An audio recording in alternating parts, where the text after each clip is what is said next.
Of course, that news comes as the start of the new school year is just a matter of days away for thousands of local students, including Chesterfield.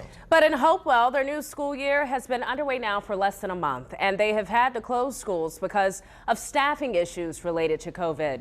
This afternoon, Hopewell teachers underwent COVID testing to determine if they'll have enough healthy staff to reopen for class on Monday. At least 80 positive cases have been confirmed since their year began the last week of July.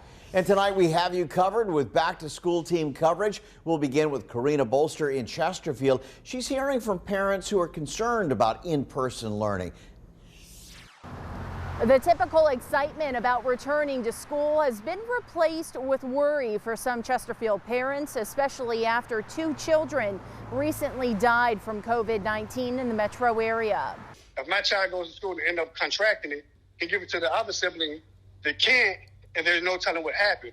It's something on the minds of many families as kids prepare to head back to school. So many red flags like, wait a minute, something isn't right. Chesterfield parent LaShonda Jerry originally thought she signed her kids up for virtual learning, but found out they were enrolled in person instead. Staff personnel at Fallen Creek, and she told me particularly that if they don't attend the first 2 days, at least by Tuesday, then they'll be dropped from the roster. So that puts it even more, stress on the whole entire situation. Her kids are now on the wait list for virtual learning, but her two oldest did attend their in-person orientation Thursday night. I didn't see any sanitation. The only thing I did see from, just walking around was the water fountains were kind of covered and pretty much out of order. Another Falling Creek parent saying he now wants to switch his daughter to virtual after walking through the school. They have 4 desks pushed up into each other.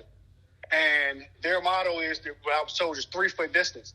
So they're thinking those desks pushed together is 3-foot distance enough, but a child being a child is going to take their mask off. A Chesterfield Schools spokesperson says they are following CDC guidelines, which are different this year compared to last. But even more challenging is 98% of students are returning to the classroom, which means adjustments have to be made with social distancing when possible. But both of these parents say education is important, and Jerry is willing to give in-person a fair chance. If they come back the first day and say, hey, Mom, I don't like that. It didn't feel right, was people doing X, Y, and Z, then I can make a just decision about how we go along with this. Meanwhile, Chesterfield Schools is taking a staggered approach with certain grade levels returning to school on certain days next week. On your side in Chesterfield, Karina Bolster, NBC 12 News.